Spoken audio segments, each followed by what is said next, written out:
Alright guys, I decided to do this sooner rather than later just to get it over with. This is a hard one for me.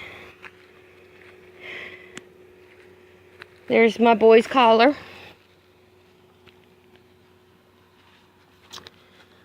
For those of you who've been with us through the winter, you knew our firstborn here was Snickerdoodle. This is hard, so bear with me. I'm shaking. I'm sorry, my hands are just not doing good today. 2 days ago, it was early yet in the day. It hadn't got hot enough to close up the cabin yet, so no air was running. Thank God. Jim had taken my granddaughter home, which is a 5-hour drive one way. So he was gone. I was here at the homestead by myself. No transportation. And no one to call. And I thought I heard what was a cat, because we have 2 outside cats. I thought they were trying to climb into our patio door since I had the door open. So I stood up, walked to the door, and listened and looked, and I saw no cats. But then I heard what sounded like a distress call from the goat pasture, the buck pasture. So I quick threw on my shoes and went running out there. And I found, and keep in mind, I checked on the goats when I got up in the morning. Everybody was fine, or seemed fine, okay? I got into the buck's pasture area, and we're using the horse trailer as their dry shelter for sleeping at night and during the day when it rains. And Snickerdoodle was laying just inside the door, crying, and I could tell he was in major distress. And my first thought was he got injured. So I sat down next to him and I ran my hands over his body, and he was still conscious. I could find no injuries. By the time I had done the first level evaluation, he was thrashing in death. Thrashing that animals go through. And he died in my arms.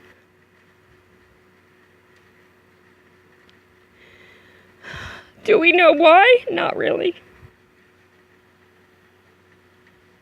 His belly seemed a little bloated, but not to the point that I was concerned.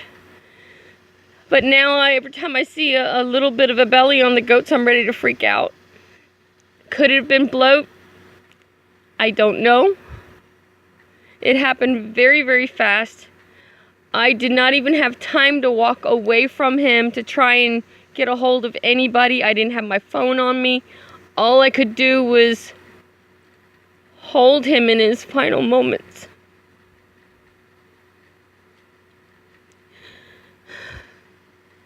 And the worst part was, once he passed, I'm home alone. I couldn't lift him, he was too heavy for me. Needless to say, I had to remove him from the pasture on my own. I could not bury him. There's no way I could dig in this ground. I knew that. I've been, working in the ground gardening for the last year. I know what I'm dealing with here.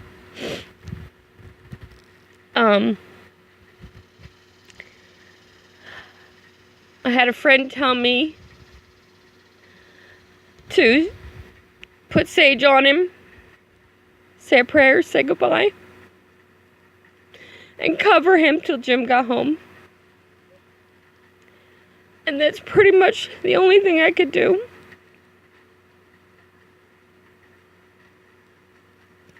It's now 3 days later. Yesterday I went into town and I wanted flowers. I wanted live plants and blooming flowers to put on him. I'm building a memorial right here where he's buried. I couldn't find anything but marigolds. I did have some bulbs we brought with us when we moved, and they had sprouted, and that's what you're seeing right there. I believe it's an Amarillo. And I got some flower seeds, and this morning I planted everything and got it in the ground, and Jim's gonna make me a cross for him. And so our pet cemetery starts.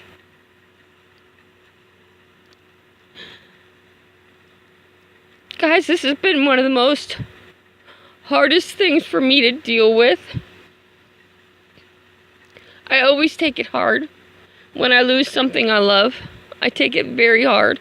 Some people will never understand how we love our animals so much. No, he wasn't a dog. He wasn't a lap cat. But he was still my little guy. He had just turned 6 months old, so he was still very much a baby. We had high hopes. We had planned to keep this little guy and integrate him into our breeding program. So this fall, my breeding program has been ruined. Absolutely ruined. I had 2 girls. As you know, Nala and Miss Bella were going to be bred with Snickerdoodle this fall. Now I have no buck for them.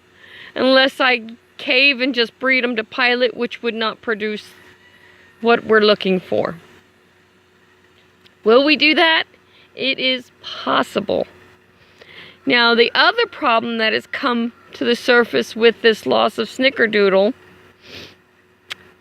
is the fact that we live on wetlands. Is this the best thing for our goats? Is this land going to be too toxic because of how wet it stays for our goats? There is something called toxicity, which could have been a factor. Parasites could have been a factor. And those 2 items there are very prevalent in wet forage, wet grass. So it is very hard to keep your animals from getting sick and dying and parasite free. Now, I can honestly tell you, I had just dewormed everybody here on the homestead, all the goats, like 3 weeks ago. So I don't know if the stuff we used is not effective. Is the water and the flooding, keep in mind they're on high ground. The buck pen was not even, there was no puddles, nothing in the buck pen. But the ground and their forage was wet 24 hours a day for weeks. Could that have been a factor? I was told it possibly was. Our other dilemma is Pilot. He cannot be kept alone. He's a herd animal. If you want to have an angry goat or a goat that does not thrive, keep them by themselves. They are not designed for that. They are a herd animal. They need a companion. So, Jim and I have talked. We still have a little Espresso who's now in the buck pen. He's been in the buck pen for, I think, over 2 weeks now. He's doing great. He's adjusted very well to the buck pen. He's very vocal at dinner time. But we chose not to get attached because we knew we had to sell him. Now what we're going to do is we're going to castrate him or neuter him, basically. We're going to band him, and he's going to be what's called a wether, which means he'll be a buck that cannot breed. And I'm hoping he doesn't get the bucky behavior. So he will remain with his father, which is Pilot, and be his companion for the future. Where this leaves us with our goat herd and the dream of working with my herd to go to a better dairy production and a better mini Nubian overall conformation and breed standard? At this point, we don't know. Snickerdoodle was going to take us to that next level. And now that's not possible. Can we purchase another buck? Yes. Financially, we can afford another buck. But right now, this is so fresh, I don't want another one.